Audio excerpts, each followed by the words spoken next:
I'm Rolene Marks. Welcome to Modiin and Beyond. Join me every Sunday between 3 and 4 on Radio Modiin as we take a look at what's happening in Modiin, Israel, and beyond.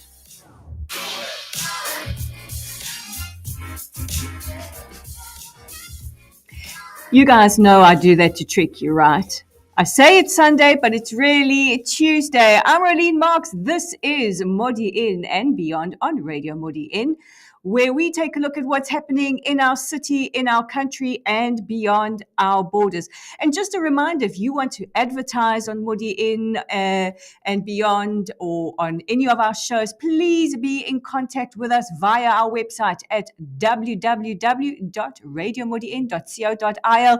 We are growing. Let us help you grow your business or your services. So on the show today, we're going to be speaking to my good friend, Eric Rubin. He is the Executive Director of Project Max, which was co-founded by the Maccabi World Union. We're going to be hearing all about what Maccabi has been up to since the start of the war, some exciting events they have coming up this week. And then I'm going to be crossing to South Africa and speaking to PR expert Tim Fleck. We're going to be unpacking how people outside of Israel are viewing the conflict and what we could be doing better and what the world should be learning from us. But with me on the line is the man himself, Eric Rubin. Eric, you know I've got to get you in studio. Hugs have to be exchanged.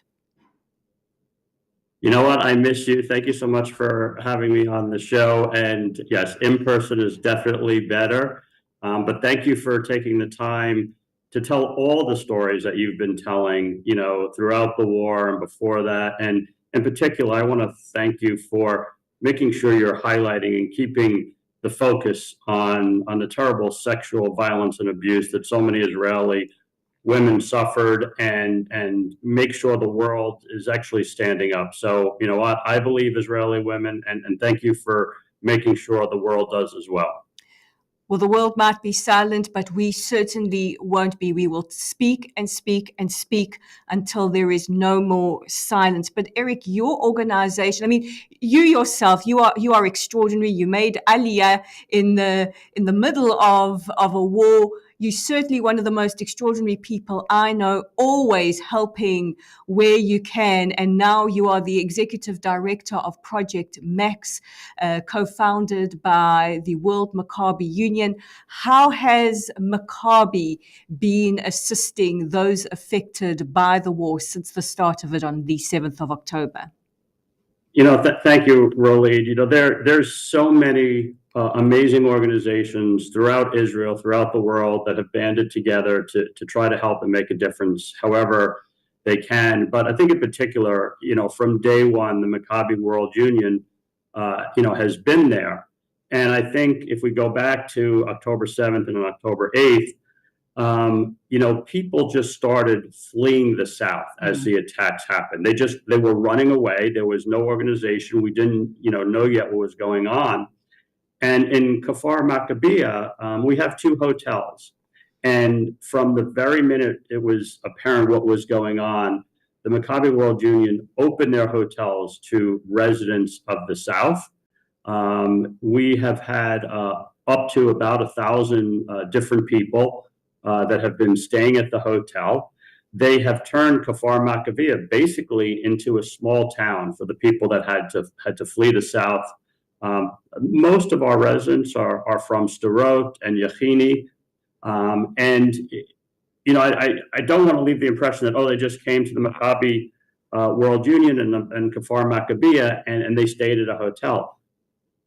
The Maccabi World Union and Kfar Maccabi had to change their village basically into a small town for all these residents. Yes, there were 2 hotels and there are offices and there's the Jewish Sports Museum, but one of the first things that the Maccabi World Union did was bring in doctors. We needed to have a whole medical team on staff to attend to the needs of these people, counselors, psychologists. They opened schools in the village. Of course, as a sports organization, we made sure the kids had an outlet. So there were many sporting activities. We've had radio shows where we've had some of Israel's most famous football players come.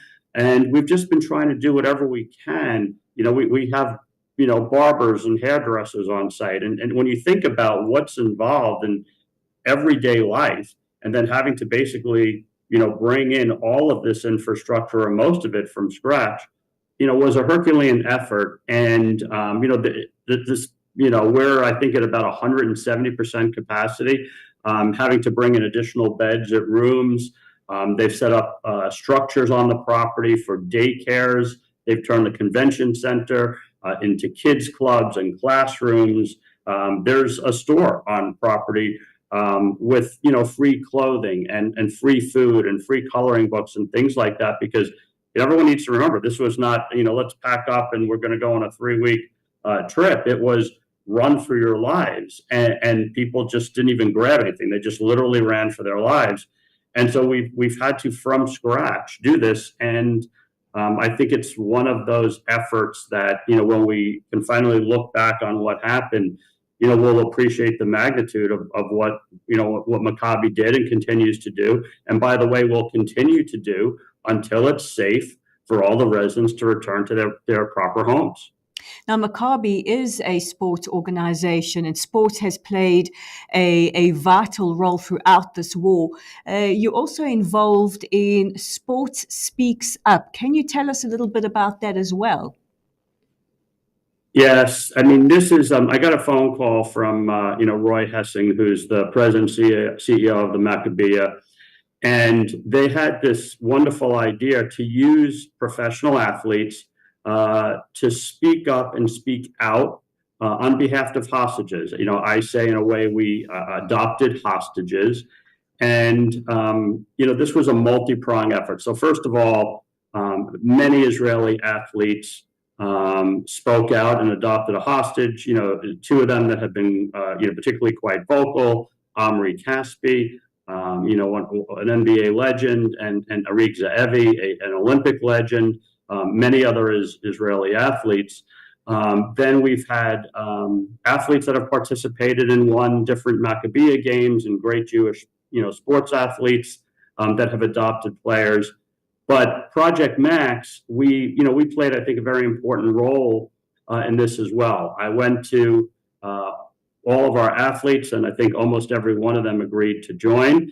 And what the concept was, and it's developed, is at first, we just matched a former athlete, either NBA, NFL, or including Major League Baseball, we also had, with a hostage. And so we would show the hostage's name, their picture, and then we would have the picture and name of one of the former professional players with the message "Sport Speaks Up," because this was all a humanitarian effort. These are innocent men, women, and children who are being held hostage, who don't have a voice, who are being held in tunnels.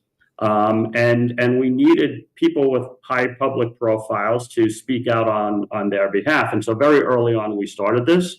We then, I'll say, adjusted the campaign, where we started going to videos and having a player tell something personal about the hostage. I'm an 8-year-old girl, and I like to do this, and this is where I grew up, and this is who I am.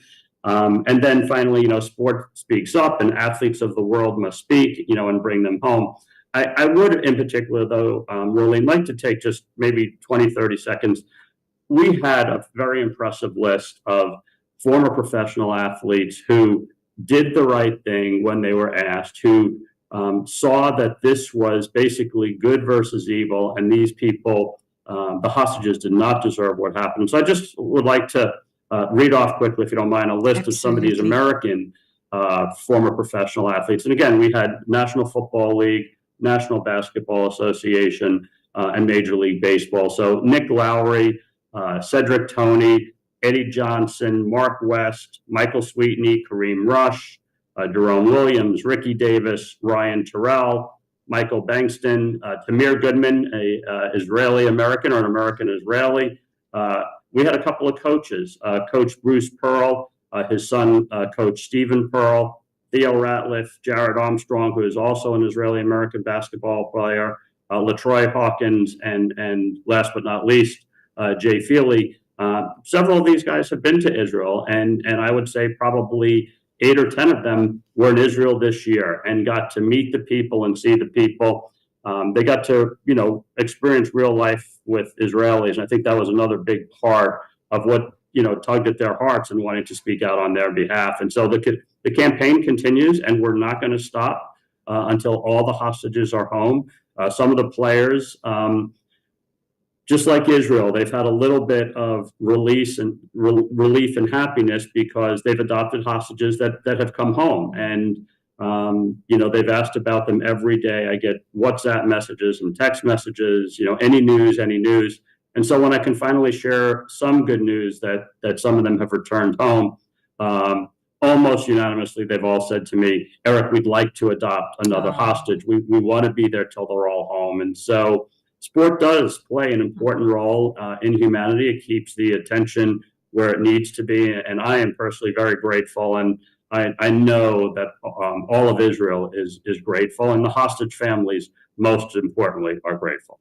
I mean, it doesn't take much to make me cry these days, but you're really bringing tears to my eyes. Sports has a massive, massive reach throughout the world. And to hear this effort is just absolutely extraordinary. I hope that in time they get to meet those hostages that they adopted so that they can put a human to the efforts that they did. Thank you so much to all of these sportsmen who went out to speak for our hostages. We won't stop speaking until they are home. And we know that the returning hostages have I don't think we can comprehend the level of trauma that they have endured and that we have endured as a nation. And Project Max, World Maccabi are also helping out with helping people affected by the war through displacement or through being there in one of the communities on the day, help them to deal with the tsunami of PTSD, of trauma that they are dealing with. Tell us a little bit about what you're doing there as well. Yeah, this is another very important initiative that recently kicked off. And as you mentioned, it's for, there's so many Israelis that are suffering from PTSD after October 7th, but in particular, the people from the Nova Music Festival. So we've created something called Balance, a Place to Breathe. And again, we've taken part of Kfar Maccabi, and we've created a retreat. And I want to make sure that, just like I've talked about how many amazing organizations within Israel have been doing important work, and how there are so many organizations in the U.S., in particular with this initiative, I'd like to thank the Chicago Jewish Federation, who are now here in Israel. They were a major sponsor and supporter of this. And so what we've done is we have set up on the property, we'll call them glamping tents. And by the way, they were generously donated by an organization called Glow. See, so many people are trying to help. We are bringing in psychologists and counselors that can provide support, emotional support to all the victims that are suffering from PTSD. And we've partnered with 2 Israeli nonprofits. One of them is called, in English, Safe Heart, and the others Brothers to Yoga. So Safe Heart is helping us with the psychologists and the counselors and dealing with, a lot of the emotional support issues directly.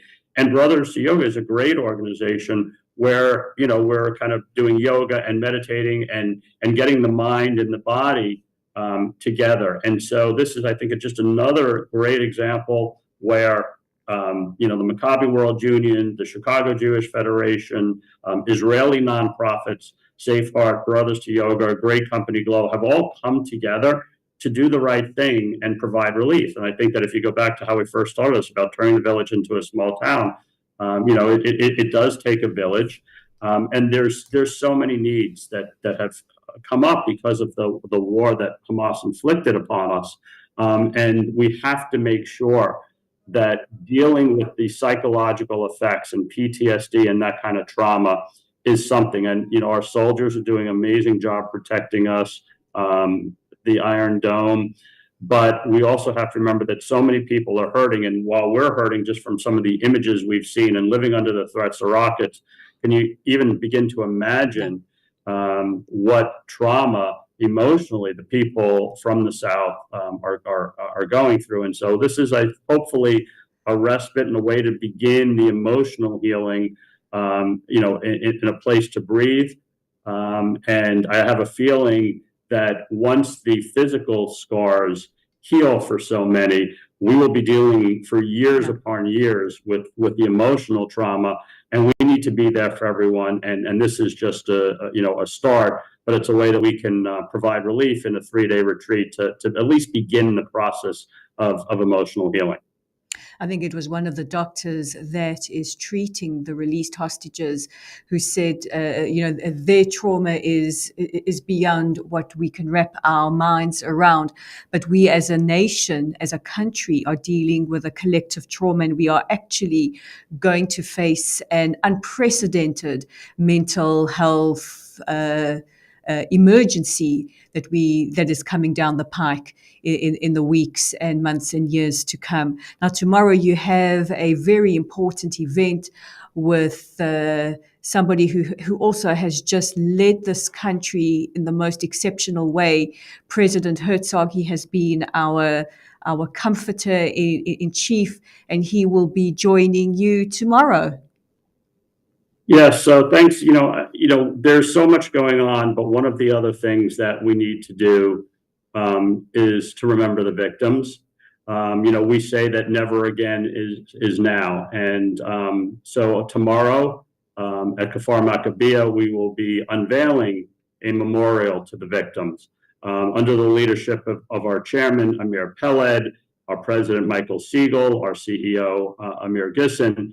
I got to see it last night. The memorial's been set up, and tomorrow, as you mentioned, President Herzog will be joining us on site to remember the victims. We're about 6 weeks, since then, and it's time to remember. And it's a beautiful monument. I hope it's closed to the public tomorrow, but I hope that at some point everybody will make it to Kfar Maccabi, see the memorial, pay your respects, remember, and we all must remember, that never again is now. So, that's an important event. And like you mentioned, President Herzog has been fabulous. There's so much going on, but I think his attendance tomorrow just shows, the importance of making sure we remember, those that we've lost. May their memories be eternally blessed. We will never, ever forget the events of the 7th of October. We hold the victims, their families in our hearts every single day, and we will certainly continue to fight for them, to speak for them, and make sure that their memory is perpetuated. Eric Rubin, my good friend, the executive director of Project Max, co-founded by the Maccabi World Union, thank you so much for joining us on Modiin and Beyond this morning. Thank you again so much for having me. There's lots we've done, and there's lots to still be done. And the Maccabi World Union will be there. And I'd like to just ask your listeners to please go to maccabi.org. We have updates about all the work we're doing. Appreciate your support. Thank you so much for having me, Rolene, and I look forward to the hug that I need. One of the greatest things is that we've got this man now a citizen of our country. Thank you to Eric Rubin. On the other side of this, we're going to be unpacking PR, how we are fighting this war in public opinion with Tim Fleck of Fleck Partners.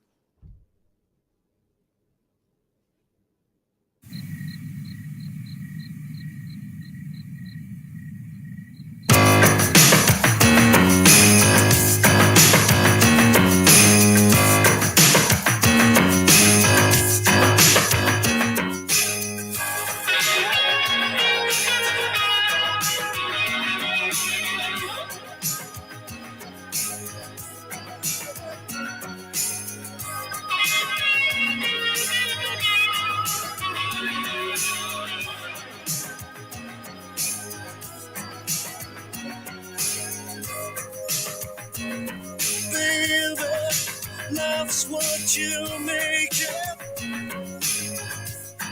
Can't escape it.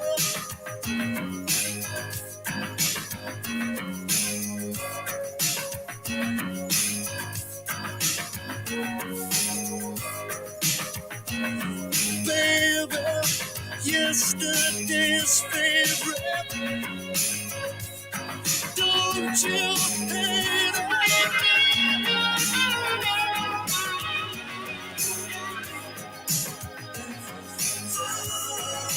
That's what you make it.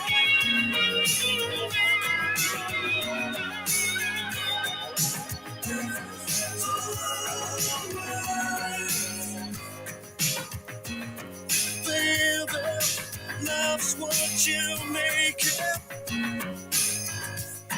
Don't back it up.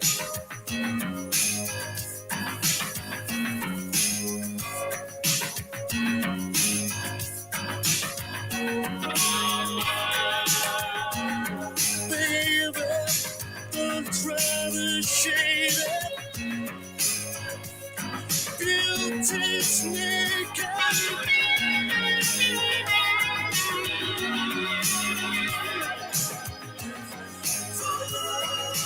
That's what you make it.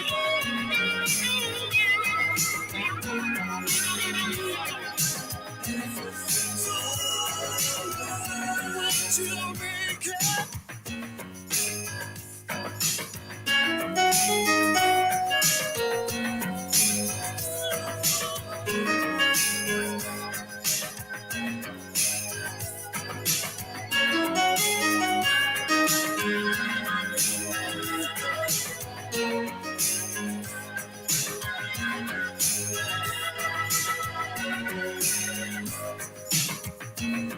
Baby, love's what you make it. Celebrate it. Anticipate it. Yesterday's faded. Nothing can change it. Love's what you make it.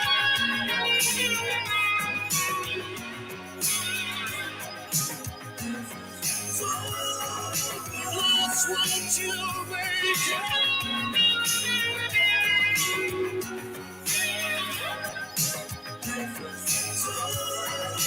Love's what you make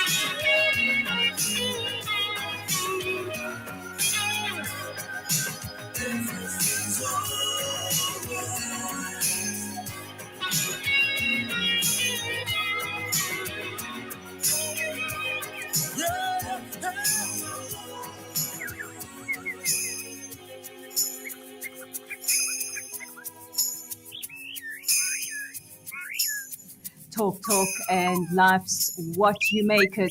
I'm Rolene Marks. This is Modiin and Beyond on Radio Modiin, where we take a look at what's happening in Modiin, Israel, and beyond. And a reminder, you guys have any upcoming events, anything that you would like to promote on Modiin and Beyond, you are more than welcome to be in touch with me at my Facebook page. I'm Rolene Marks, or even drop me a line on WhatsApp at 0525829090. Community is what we're all about. And of course, if you want to advertise your business, anything you have coming up, we are more than happy to chat to you. Our rates are very, very competitive, and our listenership is growing. This show is listened to by people throughout the world, so it's a great place for you to tell everybody what you're all about. And check out our website. We're at www.radiomodiin.co.il. This is the only English-speaking show, but we have one in Spanish. Most of our shows are in Hebrew, and we offer you a whole plethora of advice, from politics to legal advice to anything that you want to know, because, hey, we are one nation, and this, hey, is your community station. I'm going to be chatting in a short while to Tim Fleck. He'll be joining me on the line from Johannesburg. We are going to be speaking about public relations, how Israel's image is doing in the media. Do we have more friends than we anticipate? I know many of you are looking at social media and thinking that we are facing, just like I mentioned to Eric earlier on, a tsunami of mental health issues. We also seem to be fighting a tsunami of hate, but are we? With me on the line is PR expert and the founder of boutique PR firm Fleck Partners, specializing in security, legal, and safety, is Tim Fleck. Tim, good morning. Welcome to Modiin, all the way from South Africa. Hi, Rolene. How are you? I'm good, and you? You and I chat a lot offline about perceptions around Israel, how Israel is prosecuting this very, very justified war with Hamas. Again, this is a war we did not ask for, did not want, but because of the atrocities of the 7th of October, we are now prosecuting in the Gaza Strip. Tim, you are a PR expert. You are sitting outside of Israel. In your professional opinion, are we doing this correctly when it comes to the battle for PR? So from what I've seen, it looks like Hamas and the sort of Palestinian causes had many years of experience in trying to garner international support for their cause.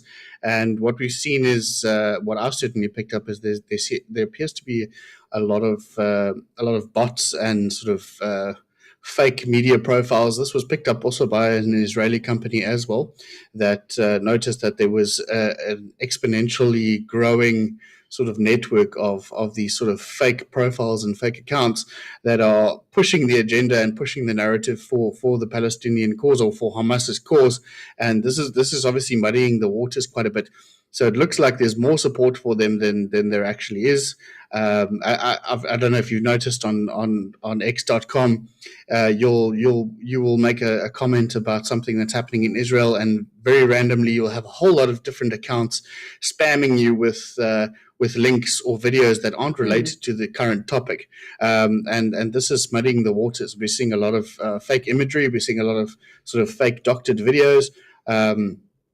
Where deceptive imagery is used or deceptive video clips are used that are either very short. You'll notice they're very, very short clips that don't give a lot of context but show just a specific moment in that time. And this is causing a problem. This is obviously causing a problem from supporters of Israel's side. Then we need to work together and counter this kind of thing. You know, one of the things I like to do, I don't know why, maybe I'm a masochist, but I like to read the comments on articles or on YouTube clips. And I do find that we have a lot more support than we realize. I think we have people in what I like to call the silent majority who are not being vocal. Maybe it's because of intimidation, but I've come up against people saying, you know, but what about the babies?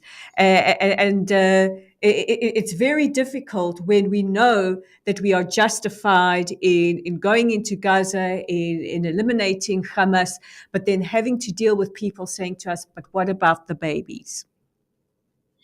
Yeah, that's a good thing, and that silent majority, I feel that they might also be being discouraged from it because from commenting or speaking out more because of the sort of trolling that we're seeing. The moment you say anything in support of Israel, you get hammered from all sides, and a lot of people don't want to be exposed to that kind of anti-Semitism or hatred like that. You know, one of the questions I'm frequently asked as a speaker is, why is Israel's PR so bad? And I have to say, from my perspective, I've looked at how the IDF are making available spokespeople 24/7 in a multitude of languages.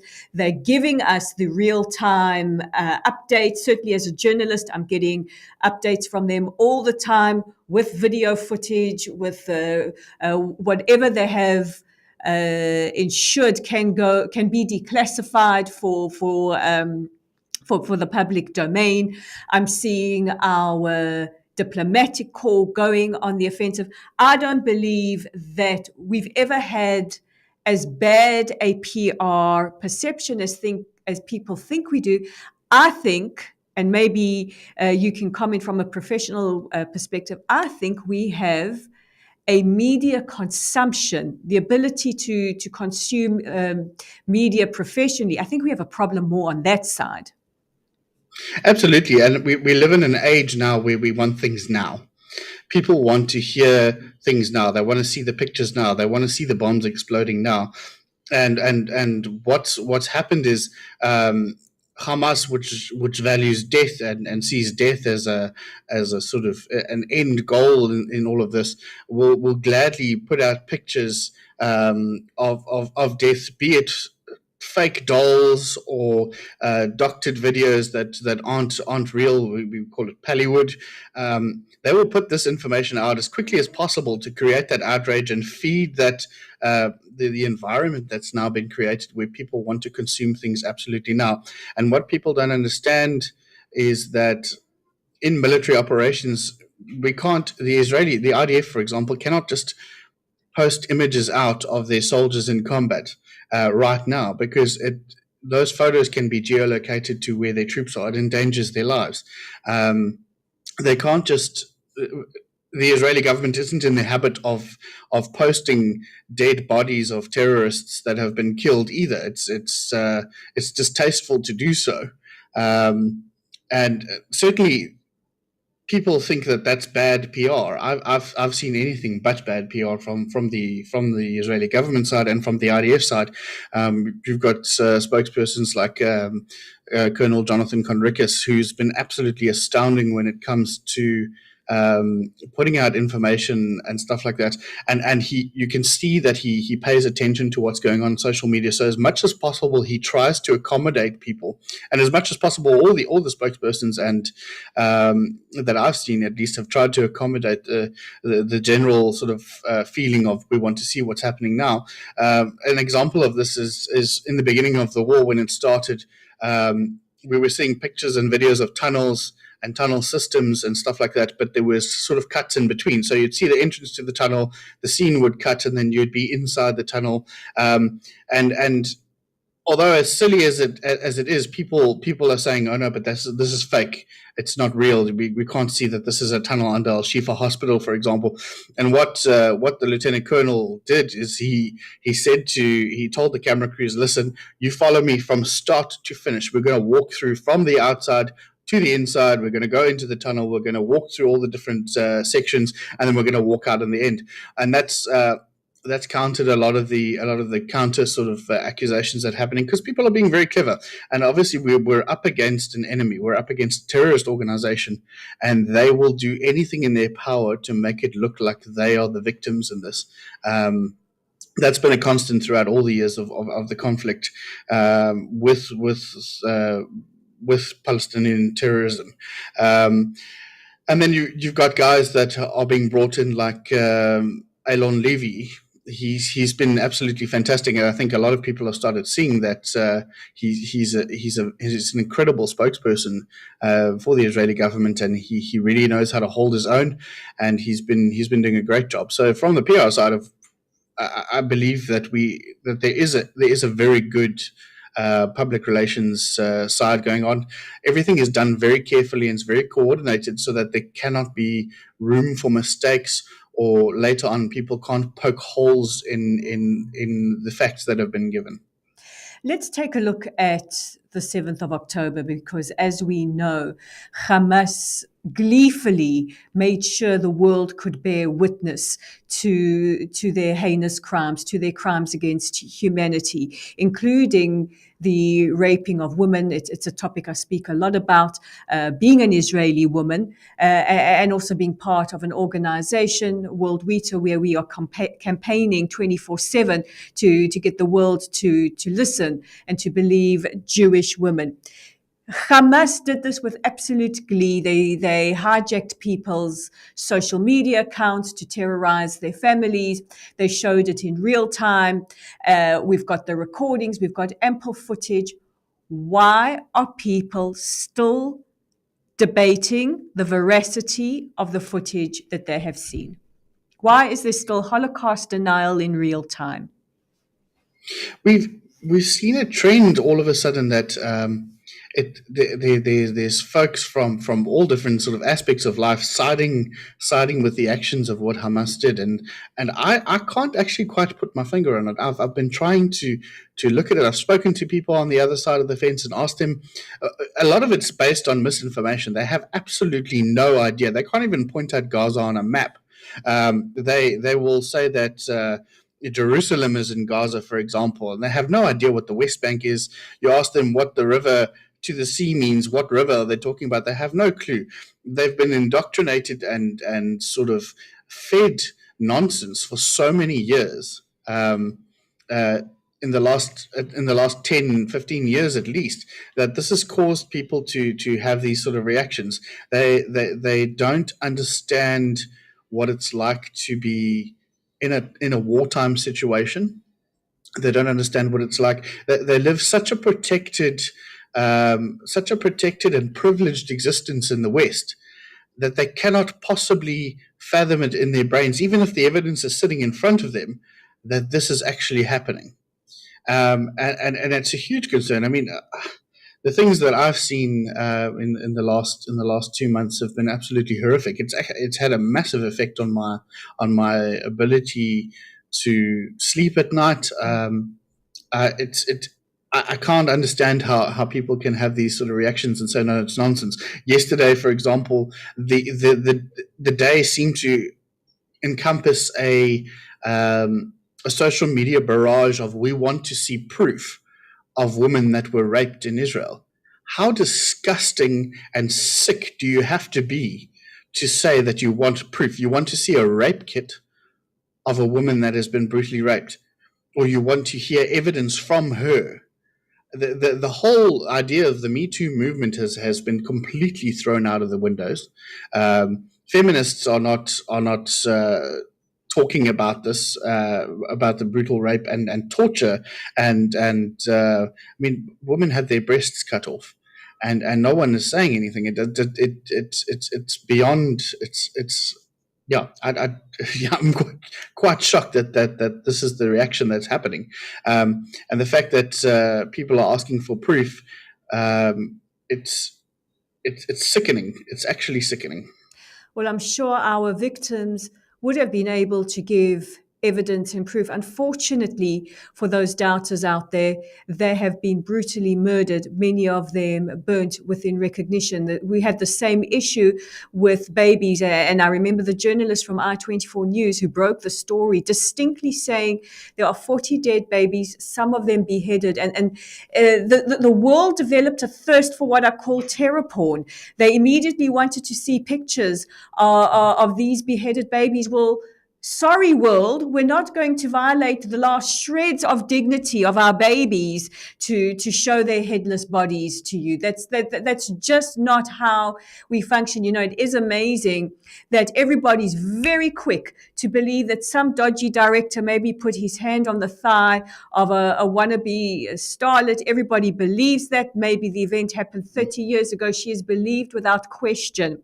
But when we have, and we've got some of the horrific imagery of our women, not to mention the testimonies, and I listened to them yesterday, of our forensic pathologists, our women who prepared bodies for burial, our first responders. That is absolutely not good enough, because maybe, just maybe, they happen to be Israeli women that shouldn't be believed. But let's talk about campuses and what we're seeing in the streets around the world, especially amongst young people. Tim, have we lost Gen Z? I just want to quickly just make a statement, then it's going to possibly shock people. This is going back to the people asking for rape, and it's particularly men that are doing so. It seems like on social media, the men that are asking for proof of rape have some sick kind of rape fantasy, And like it or not, if you are wanting proof and wanting to hear the brutal story about a woman being raped or see images that prove that she's been raped, you are a rapist yourself and you are fantasizing about rapists. And that cannot be tolerated. You're a sick individual and you belong exactly where rapists belong. I won't elaborate more on where they belong, but yeah. As for Gen Z, Gen Z has no idea about what's going on in the world, especially relating to this conflict. And I say that without wanting to insult Gen Z, and even my generation as well, the millennial generation. The only reason I know about what's going on in the Middle East is that my mother worked very closely with the Jewish community in Durban when I was growing up, and I grew up. Talking to people and being cared for and loved by the community itself. A lot of people aren't being taught about the Holocaust anymore. You ask them what the Holocaust is, and they'll ask you if it's a place in Poland or something like that. That's even if they can point Poland out on the map. There's not enough education. Never again means never again, and part of never again means teaching people about anti-Semitism and what happened to Jewish people in World War II and prior to that. And these things aren't being taught in schools. People are forgetting, and that's part of the big problem of it. I remember at school one of the movies that we had to watch and one of the set books that we had to read was The Boy in the Striped Pajamas. By the end of that movie, I was in tears. The other kids in the class laughed at me for crying, but I was in absolute tears because I was horrified about what happened. The other kids in my class would have also, now that they've matured and sort of grown up and understand what the significance of that movie was, would understand what happened. But unfortunately, I think that Gen Z is not being exposed to these kind of things. I mean, my father made me watch Schindler's List, for example, and he said, you need to learn about what happened so that it cannot happen again. We need to learn how evil the world can be so that we don't forget. And we remember, we remember how evil the world was, and we're seeing it again, how evil the world is. And before it gets to out of proportions limits, and I feel it already has. Unfortunately, I think that the new upcoming generations, they can't comprehend how violent and how brutal things are, so they brush it off as false. But we need proof. How do we fix that? I think we can. I absolutely think we can, by standing up and telling the truth always. We need to show the world how evil it is, and we need to make them remember what had happened. And it's sad that survivors of the Holocaust are, as time goes by, there are less and less of them around, and we need to tell their stories, and we need to speak to these generations and say to them, listen, there were things that happened in the past that we can't allow to happen again, and we're starting to see it happening again. And we need to encourage them not to be part of it, because the rise of anti-Semitism that I've seen in the last 2 months is shocking. It's absolutely shocking. It's upsetting for one, and then it's apologies. I'm getting a bit emotional because it seems like we're up against people who refuse to believe. We're sitting with the UN Women. I've just looked at a press release now that I'm busy with about the UN Women. It's taken them 2 months to condemn anything. I don't even think they have condemned anything. Well, they were alarmed. They were. That's nice. Let's be alarmed about it. I was more horrified, outraged, disgusted, shocked to the core, absolutely devastated. But they were alarmed some 57 days later.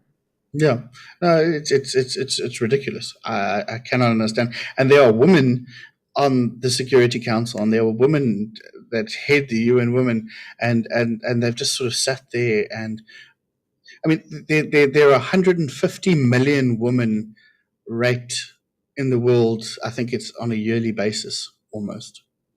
The chances that we know a woman or a girl child that has been involved in sexual violence is very high. Our sisters, our cousins, our friends, 1 in 3 of them have been raped in their lifetime, or will be raped in their lifetime. It's a fact that we can't get away from, and the fact that the UN Women has taken 2 months to even say anything tells me that they're there for the money.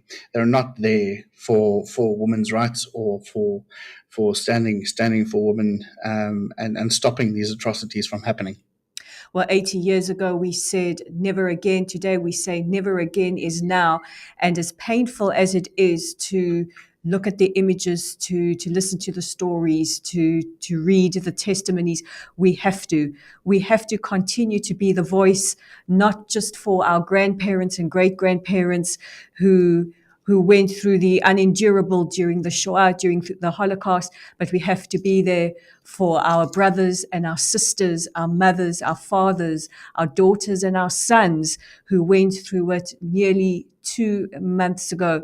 Tim Fleck from the boutique PR firm fleckpartners.co.za. Check them out there. Tim, I cannot thank you enough for joining me today. That's going to be it from me, Rolene Marks, on Modiin and Beyond. A huge thank you to my guest, Tim Fleck, joining me all the way from South Africa, Eric Rubin from World Maccabi Union, Pe'er Atia behind the scenes, twiddling knobs, making sure I behave myself, which is a great challenge because I seldom do. And a huge thank you to you out there for listening. I'm Rolene Marks. I just want to take this opportunity to wish you Chag Chanukah Sameach. I know we don't feel very joyous at the moment, but in this time of darkness, let us bring the light. Take care of yourselves and each other.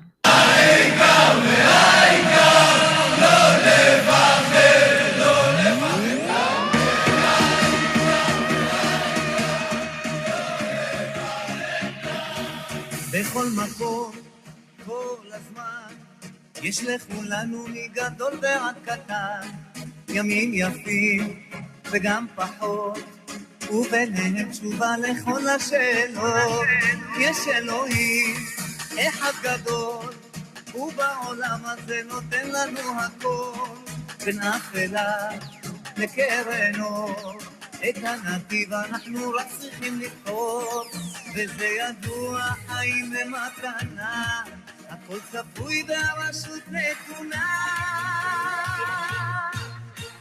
מי שמאמין לא מפחד, את האמונה לאבד, ולנו יש את מלך העולם, והוא שומר אותנו מכולם. מי שמאמין לא מפחד, את האמונה לאבד, ולנו יש את מלך העולם, והוא שומר אותנו מכולם. העם הזה הוא משפחה, אחד ועוד אחד זה סוד ההצלחה. עם ישראל לא יוותר, תמיד על המפה אנחנו נשאר, וזה ידוע, חיים ממתנה, הכל צפוי והרשות נתונה. מי שמאמין לא מפחד, את האמונה לאבד, ולנו יש את מלך העולם, והוא שומר אותנו מכולם. מי שמאמין לא מפחד, את האמונה לאבד, ולנו יש את מלך העולם, והוא שומר אותנו מכולם.